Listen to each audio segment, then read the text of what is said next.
Hay una mitzvah que tenemos antes de Purim, que es leer la Perashá Zahor. Y leímos el Shabbat pasado, leímos el texto. O sea, ¿qué significa? En la Torá leímos el Shabbat pasado el texto, digamos, por decirlo de una manera, como viene correlativamente. Cuando llega Purim, el Shabbat previo a Purim, además de la Perashá de esa semana, se lee un textito de la perashá que leímos ayer, que es lo que llama la perashá Zahor. Zahor quiere decir recordar, y es la mitzvah de recordar lo que nos hizo Amalek, ¿no? Yo voy a compartir, se lo voy a leer, son 3 renglones, se lo voy a leer en castellano directamente. Dice, recuerda lo que te hizo Amalek cuando ustedes salían de Egipto. Cuando salieron a tu encuentro en el camino y estabas cansado y exhausto, cortaron el paso a los que se rezagaban detrás de ti y no tuvieron temor de Hashem. Por consiguiente, cuando Hashem te dé paz de todos los enemigos en torno tuyo en la tierra que Hashem tu Dios te dio, para ocupar como heredad, debes borrar la memoria de Amalek de debajo de los cielos.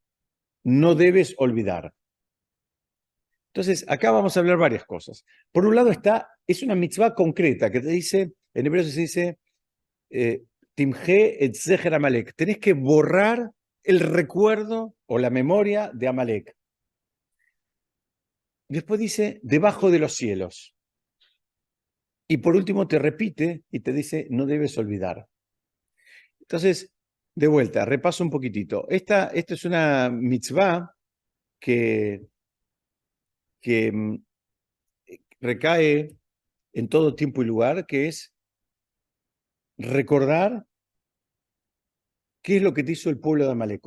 ¿Cuál fue el contexto? Cuando al poco tiempo que salimos de Mitzrayim, el pueblo de Amalek atacó, digamos, cuando Israel ni siquiera estaba organizado, ni militarmente, ni nada. Atacó con mucha crueldad y atacó por atrás.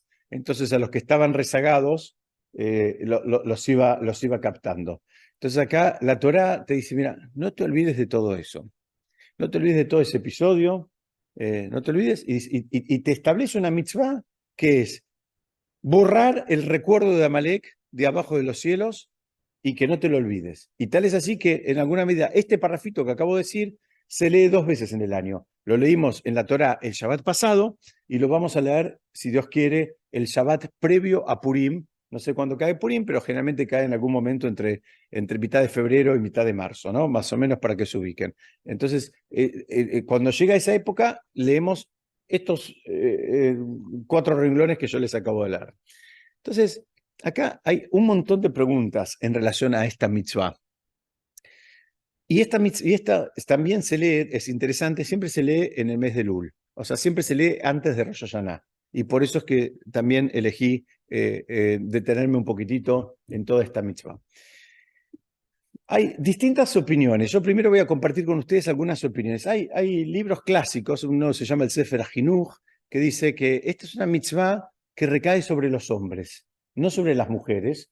¿Por qué? Porque los hombres fueron los que participaron en esa guerra. Entonces, las mujeres no tendrían en un principio esta mitzvah. Por supuesto, hay muchos otros que lo discuten. Dice... interesante, otro comentarista clásico dice, mismo cuando venga el Mashiach, esta mitzvah va a seguir estando presente. Fíjense, qué fuerte. Cuando venga el Mashiach, recordar lo que nos hizo Amalek cuando salimos de Egipto es una mitzvah que todavía va a estar vigente. No pienses que porque vino el Mashiach ya está, ¿no? Dice, aún ahí vamos a seguir teniendo que cumplir esta mitzvah de recordar lo que nos hizo Amalek. Entonces, queda difícil el motivo para esta opinión de por qué excluye a las mujeres, porque para esta opinión ellas también deberían estar obligadas, porque es una mitzvah que no tiene un tiempo fijo. Ustedes saben que en general las mujeres están exentuadas de cumplir aquellas mitzvot que tienen un tiempo fijo, porque bueno, el concepto genérico que hay para entender esto es que a veces la mujer no tiene potestad sobre el tiempo porque está muy ocupada en cosas a veces de la familia, de los chicos, en fin. Entonces no puede dejar todo como para ir a rezar, porque esa hora es la hora del baño, la hora de la cena, la hora de esto, la otro. Entonces la Torá la exentúa, ¿no? Por un lado la exentúa y por otro lado el marido la exentúa. ¿Qué significa? Con la tefilá del marido, el marido cuando hace tefilá no hace para él solo, él hace para la familia. Este es un concepto que también es muy importante. Muchas veces hay gente que piensa que el templo es un club de hombres, que vamos los hombres y que yo no. Cuando va, el hombre va, pero cuando va el hombre, va para toda la familia, ¿no? Él está rezando por todo el grupo familiar, no es que va él solo a un spa y los demás no tienen ningún usufructo. Así como cuando la mujer prende las velas de Shabbat, las prende para toda la familia, no se las prende para ella sola. Y trae la luz a la casa para toda la casa. Entonces, les decía, este comentarista dice, no, él no está tan de acuerdo con que la mujer no está obligada a esta mitzvah de recordar lo que nos hizo Amalek. Parte de la forma de cumplir esta mitzvah es justamente viniendo al templo a escuchar cuando se lee ese pedacito, que repito, es la mitzvah de escucharlo, es antes de Purim.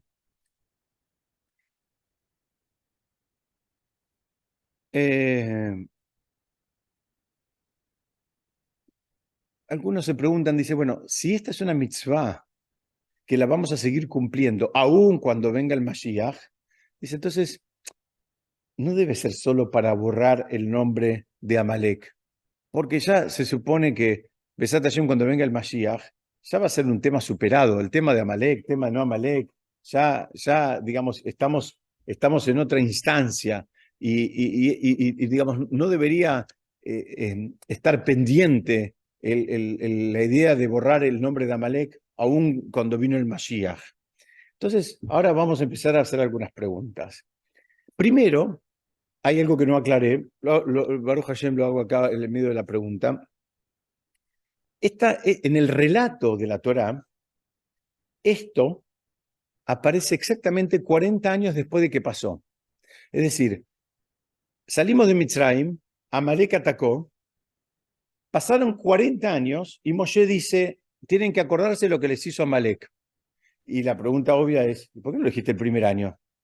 O sea, al otro día o cuando se cumplió justo un año, bueno, acuérdense el desastre que pasó el año pasado, ¿no? Hubieron 40 años que no pasó nada y ahora Moshe, en el último mes de su vida, está estableciendo y repasando un montón de mitzvot y dice, bueno, acuérdense de lo que pasó hace 40 años con Amalek, etcétera, etcétera, cuando los atacó por atrás, a los rezagados, a los débiles. ¿Se acuerdan todo lo que leí hace unos minutitos, sí? Entonces es una pregunta gigante, es por qué la Torá decide ponerlo en este momento y no lo puso digamos, algo más cerquita de los hechos que estamos supuestamente recordando.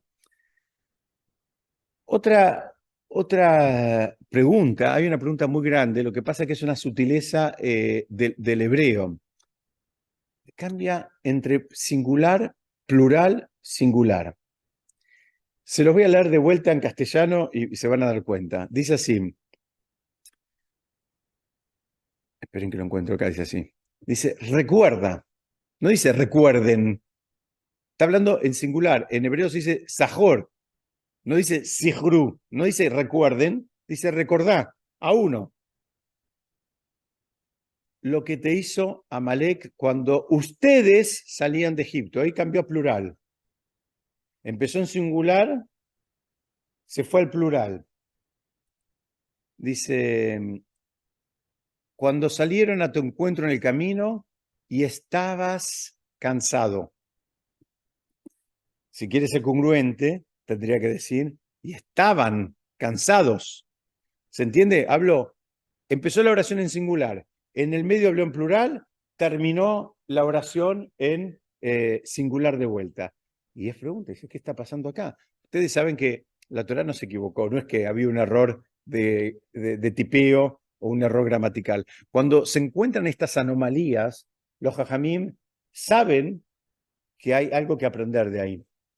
Baruch Hashem, ¿y de dónde? No es que alguien se levante y se le ocurre. Esto es tradición que viene desde Moshe, que se va transmitiendo entre los jajamim, y es porque, ¿qué es lo que está pasando acá? Cada vez que encuentran en la Torá una anomalía gramatical, una anomalía, como en este caso, en singular, plural, a veces aparecen tiempos, en los tiempos verbales aparecen cambiados, empieza hablando en futuro, después cambia a pasado, vuelve a presente y demás, es porque hay todo un aprendizaje atrás de eso, que si Dios quiere lo vamos a tratar de entender.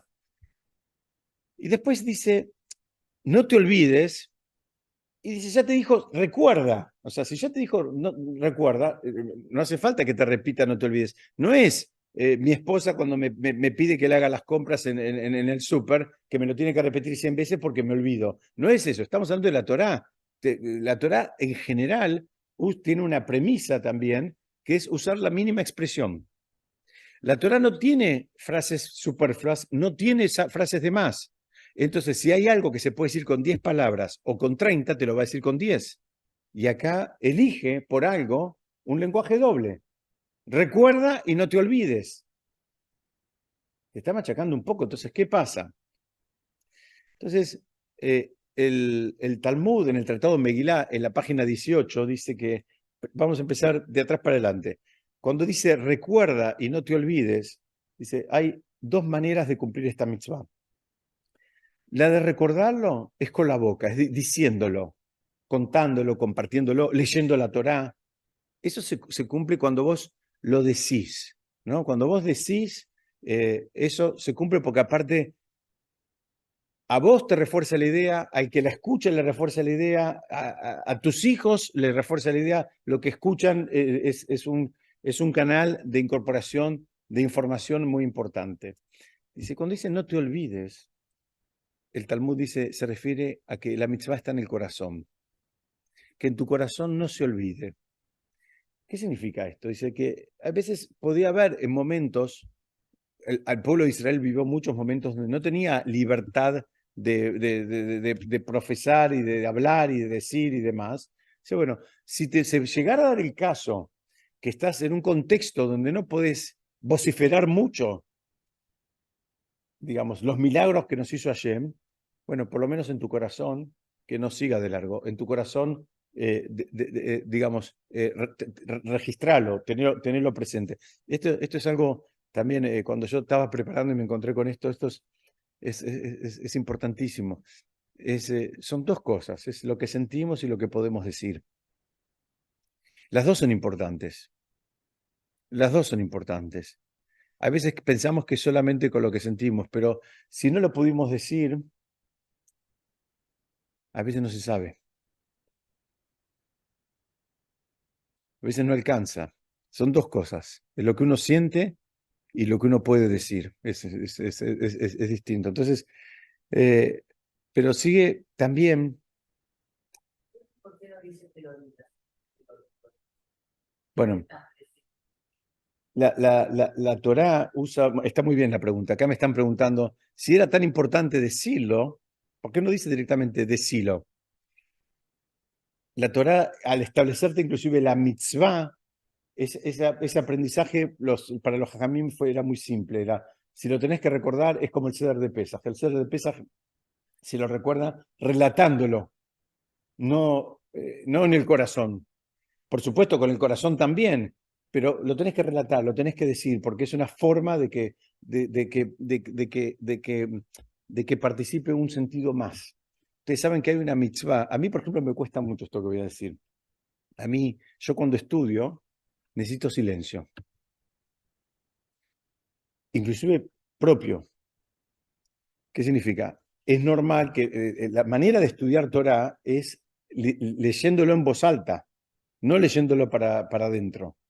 A mí me cuesta horrores leerlo en voz alta. Me concentro más si lo leo en silencio, si lo leo para mí, pero sin sacarlo de la boca. Y hay una mitzvah de estudiar Torah sacándolo de la boca. ¿Por qué? Porque metiste un sentido más. No solo está la vista, no solo está la emoción, no solo está el corazón, no solo está el intelecto, metiste la boca y el oído. Lo captás, digamos, no sé qué sería, en 4D, en 4D sería tal cual. Pero sabes que es la forma de estudiar. Si ustedes van a ver a cualquier yeshiva, van a ver a todos los muchachos sentados y claro, están acostumbrados, a nadie le molesta que el de al lado está también, cada uno inclusive se acostumbra, hay como una especie de melodía en la lectura y en el estudio, ¿no? Se lee con un cierto tono, por decirlo de una manera. Bueno, a mí me cuesta mucho todo eso. Yo necesito, muchas veces lo que hago es, bueno, la primera vez lo leo de una manera que me entre más fácil, la segunda, a veces ni siquiera lo hago, pero a veces trato de hacer eso para hacer lo que los jajamim dijeron. ¿Pero por qué? Porque sacarlo de la boca no es lo mismo, no es lo mismo. Sí.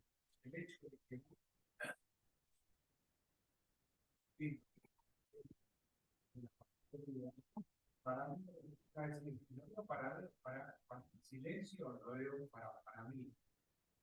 Cuando vamos a ese lo leo para afuera, lo leo para toda la gente. Es decir, ¿cuál es la diferencia? Uno lo puede leer. Si tiene la pregunta, ¿por qué? Acá, Jorge, voy a repetirlo porque lo que vos decís no sale en la grabación. ¿Se entiende?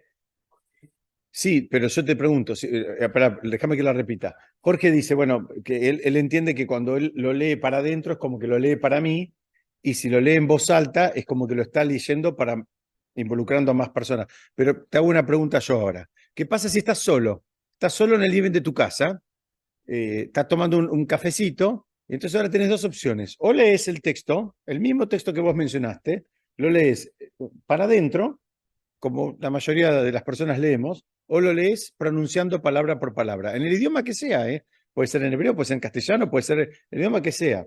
Bueno, los jajamín dicen, es mejor que lo leas para afuera, que lo leas en voz alta. ¿Por qué? Porque participan dos sentidos más, si se quiere. Se conecta de otra manera, ¿no? Es mejor.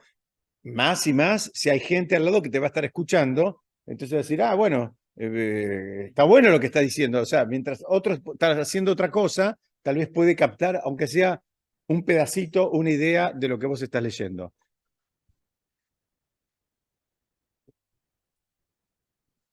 Está acuerdo. Sí, sí, lo tenés. Está bien. Acá Jorge también está diciendo, cuando uno lee para adentro, uno lee a su estilo. Cuando uno lo lee en voz alta, tiene que ser por lo menos lo mínimo de misericordioso de leerlo de una manera que el otro también lo pueda entender, ¿no? Porque si no, es chino básico. Entonces, bueno, ahí está estamos entendiendo por qué esta mitzvah, entonces entendimos el concepto de sacarlo de la boca y que también esté en el corazón. Pero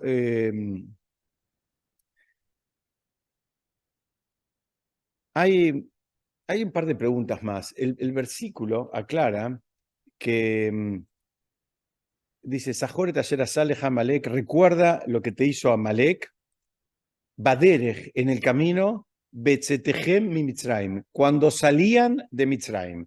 Y la pregunta que hacen es, ¿por qué da tantos detalles? También te podría decir directamente, recuerda lo que te hizo Amalek. Punto. Hace falta que estabas en el camino saliendo de Mitzrayim.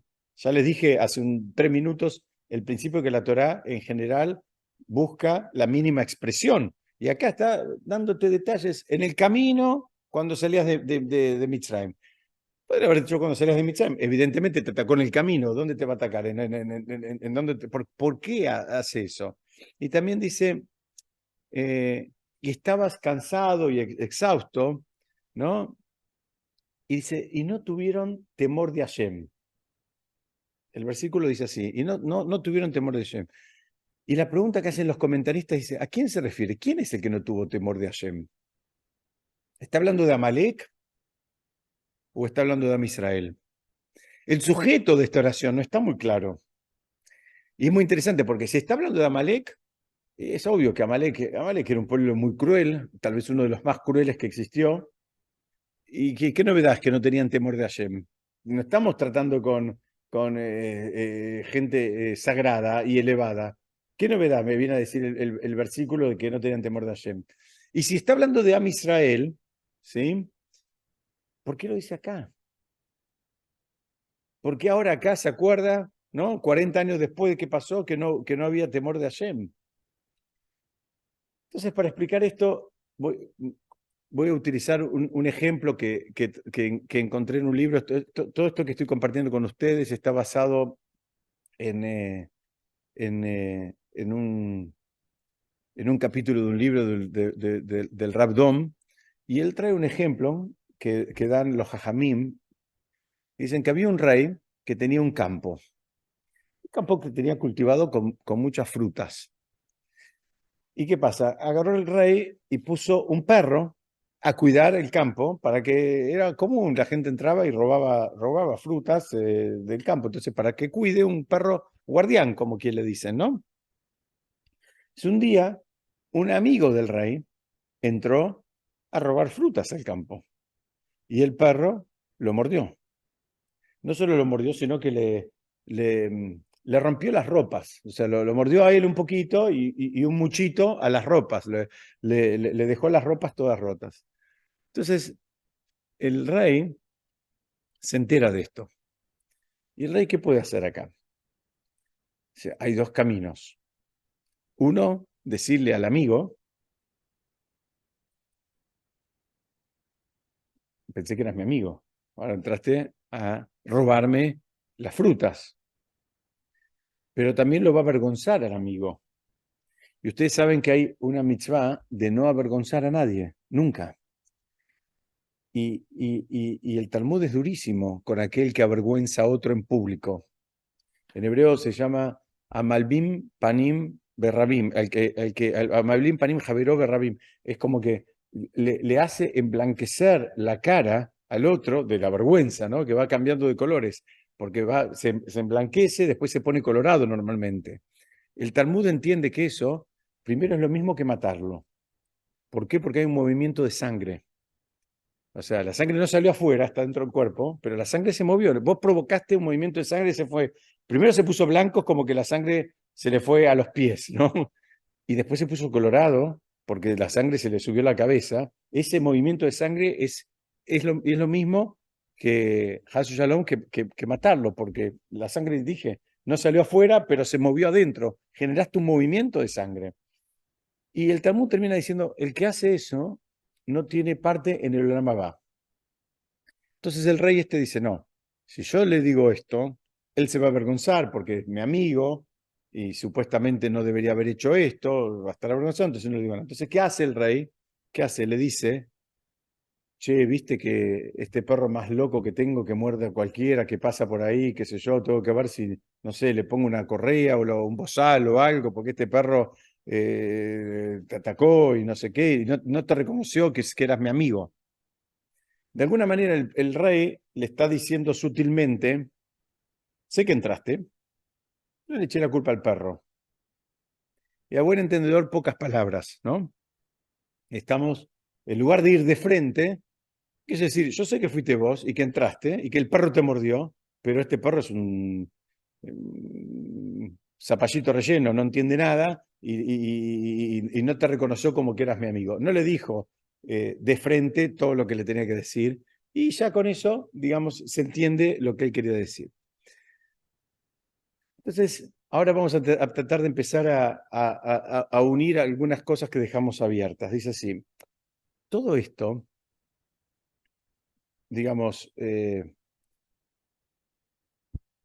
todo esto de recordar lo que pasó con Amalek,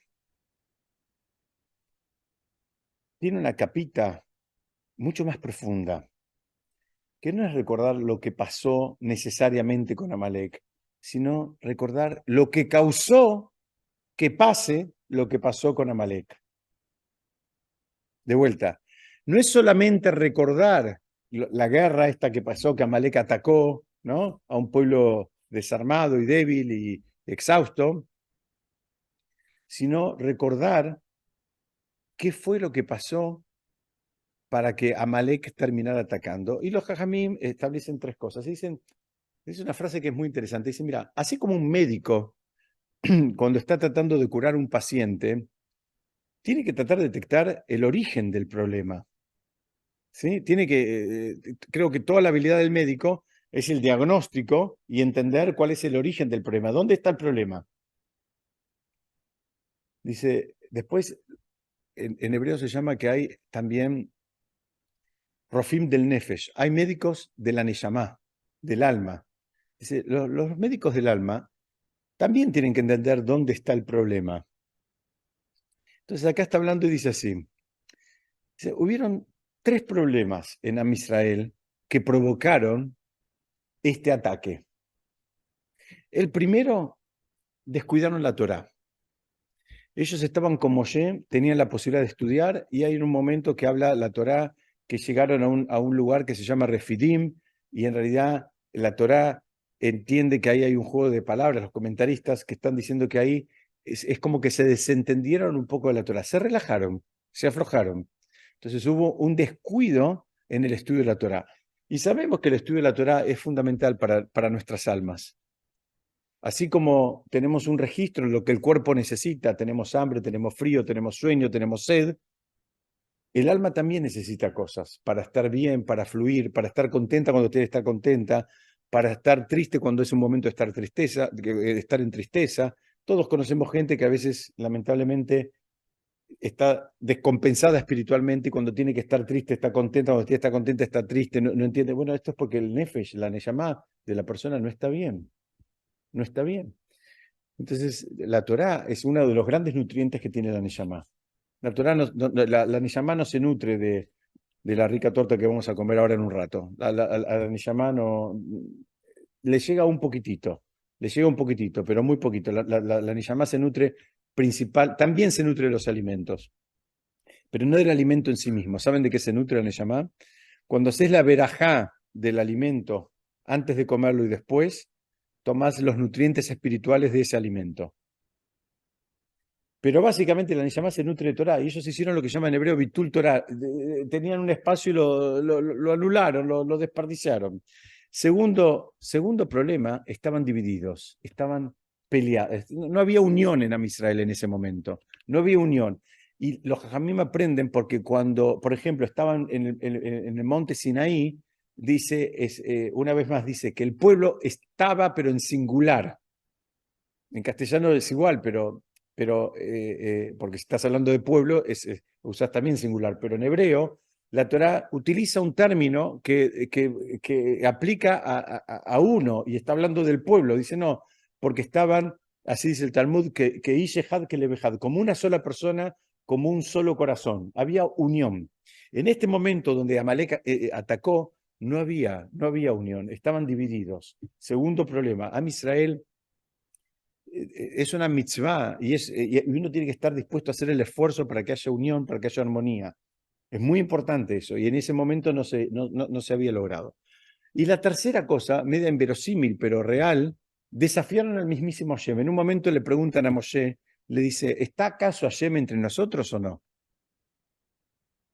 Esas son las 3 grandes transgresiones que cometieron los Yehudim de esa generación, que en definitiva fueron el caldo de cultivo para que después Amalek ataque. El ataque de Amalek no es porque sí, no es solamente porque él era cruel, es porque Am Israel tenía que ajustar algunas tuercas. Entonces, para arreglar las 3 cosas, hacía falta fortalecerse en Torah y también hacer shalom. Todas esas 3 cosas tenían estas dos vertientes. Que haya armonía, así como todas las mitzvot cuestan plata. Todas las mitzvot. Vos querés poner una mezuzá, tenés que pagarla, cuesta plata. Querés comer kasher, te va a costar un poquito más caro que el resto de la comida. Querés usar un tefilín, tenés que comprar el tefilín, cuesta plata. Hay veces el shalom también puede costar plata. Poné la plata y es parte de la mitzvah. No te pelees. No te pelees. No hagas una guerra. Déjalo. Entonces dice, ahora empezamos a entender por qué menciona todo esto 40 años después.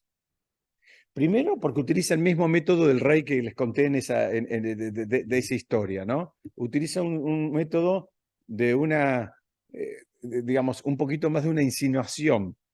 Si vos acordate lo que pasó con Amalek.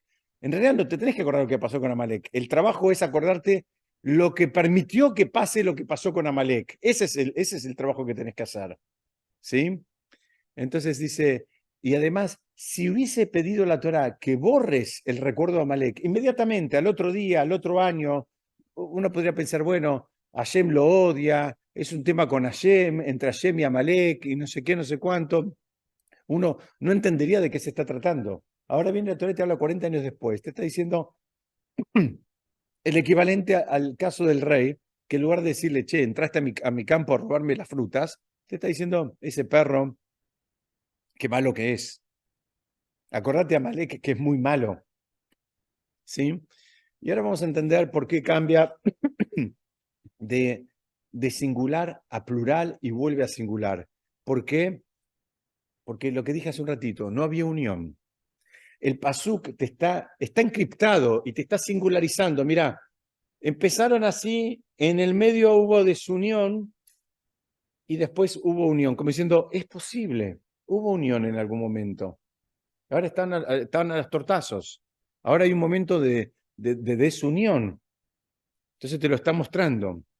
Y cuando habla que no tenían Irat Shamayim, está hablando que no tenían temor a Hashem. Está hablando de Israel, no está hablando de Amalek. Obviamente, Amalek, ¿qué temor a Hashem va a tener? No, no existe, no puedes ¿a quién le estás pidiendo? Peras al olmo le estás pidiendo. Dice, no, está hablando de Israel. Entonces ahora fíjense ustedes, y con esto si Dios quiere vamos a terminar, que tenemos en Purim, esta es una mitzvah que es parte de las mitzvot de Purim. Es leer, estudiar, escuchar este pedacito de la Torá que acabo de compartir con ustedes. Dice, y después en Purim tenemos 3 mitzvot. Dice, tenés la lectura de la Megilá, no 3, tenemos varias mitzvot. Tenemos la lectura de la Megilá, tenemos lo que se llama Matanot Levionim y Mishloach Manot, que son darse regalos o enviarse regalos alimenticios unos a otros y también darle dinero a los pobres y digamos, y ustedes fíjense cómo cada una de estas cosas va arreglando los problemas que hablamos antes. Para el problema de que se hicieron, se desentendieron de la Torá, tenés la mitzvah en Purim de escuchar la Megilá. Además de la perashá que caiga, además de esto y lo otro, hay que escuchar la Megilá, hay que leer la Megilá. Es un espacio de Torah que se agrega. Y eso también funciona para cuando vos, para querés arreglar el cuestionamiento a Hashem. Ahora parás todo, dejás todas tus actividades, venís al templo a escuchar la Megilá. Eso te demuestra un compromiso y una conexión con Hashem que vos ahora lo tenés presente en tu agenda. Y para el concepto de que estaban divididos entre ellos, está la mitzvah de mandarse regalos unos a otros de productos alimenticios, que eso genera mucha unión. Creo que a todos nosotros nos pasa. Más allá de que Baruch Hashem nadie necesita que le manden una bolsita con unos caramelos y una masita o lo que fuera, pero cuando la recibimos genera un cariño y genera una unión extra, ¿no? Baruch Hashem eso genera, y no es porque no lo podamos tener esa Coca-Cola con 3 caramelos ahí que puede ver en el paquetito, pero eso genera una unión. Y eso también, y darle también a los pobres, es una manera de que también genere unión, para que todo el mundo esté en la misma sintonía. No puede ser que estos estén festejando y estos estén sufriendo. Entonces ahora entendemos por qué, vamos a resumir medio minuto más, ahora entendemos por qué esta mitzvah es leída antes de Rosh Hashanah, en el mes de Elul. ¿Por qué? Porque esto tiene que ver con todo el trabajo espiritual que tenemos que hacer cada uno de nosotros. Es el trabajo espiritual antes de Rosh Hashanah, durante Rosh Hashanah y después de Rosh Hashanah. ¿Qué estamos haciendo con nuestra Torá? ¿Qué estamos haciendo con nuestra vida espiritual? ¿Qué estamos haciendo con el prójimo? ¿Cuán conectados estamos con el prójimo? ¿Cuán desconectados estamos con el prójimo? ¿Cuánto de Torá hay en nuestra agenda? Ese es el desafío que tenemos. Entonces, se lee esto antes de Rosh Hashanah y se lee esto antes de Purim. Y las cosas que hay que arreglar, hay que arreglarlas. Y donde no hay unión, hay que poner unión. Y el que está mejor de la cabeza es el que tiene que hacer el esfuerzo. El otro no puede. No es que no quiere, no puede. Entonces, el esfuerzo cae siempre del que está más sano, del que está más elevado, del que está más refinado. Y ese tiene que hacer el esfuerzo. Ese tiene que mirar para el costado, hacerse el distraído, olvidarse, perdonar, dejar pasar, y es parte de la mitzvah de llegar a Rosh Hashanah unidos como un solo pueblo, como una sola persona, como un solo corazón. Ese es el desafío, y por eso se lee esta perashá siempre en el mes de Elul, y se vuelve a leer, es una de las pocas, hay algunas otras, la mayoría de las que tienen que ver con las festividades, se leen en 2 oportunidades. Esta es una de ellas que se lee 2 veces al año, una antes de Rosh Hashanah y una antes de Purim. Bueno, ya estamos en horario, yo quiero dejar por si alguien quiere hacer alguna pregunta, algún comentario. Hablé como un lorito. Si no hay preguntas, no hay comentarios, no hay quejas. Les cuento a los que están ahí conectados que acá estamos festejando el cumpleaños de Héctor por muchos años, si Dios quiere, hasta los 120, con salud, con alegría, con amor, con parnasá, rodeado de gente que te quiere. A mí me honra en especial que Héctor haya elegido este espacio como para también festejar su cumpleaños, así que me encanta que sea así. Habla creo que mucho de él, de dónde elige festejarlo. Hay quien elige festejarlo en otros ámbitos, él eligió en un espacio de Torá, y la verdad que me encanta que sea así. Mucha gente ya lo hizo en otras oportunidades, la tenemos a Silvita acá que lo hizo en otra oportunidad. Baruch Hashem, tenemos buenos ejemplos para imitar. Así que bueno, a los que están allá conectados, les mando un beso, les digo Shabbat Shalom. Se lo pierden, ahora nosotros vamos a tomar un cafecito y comer una rica torta para festejarle el cumpleaños a Héctor. Un cariño grande, y si Dios quiere seguimos estudiando la semana que viene. Chau, chau.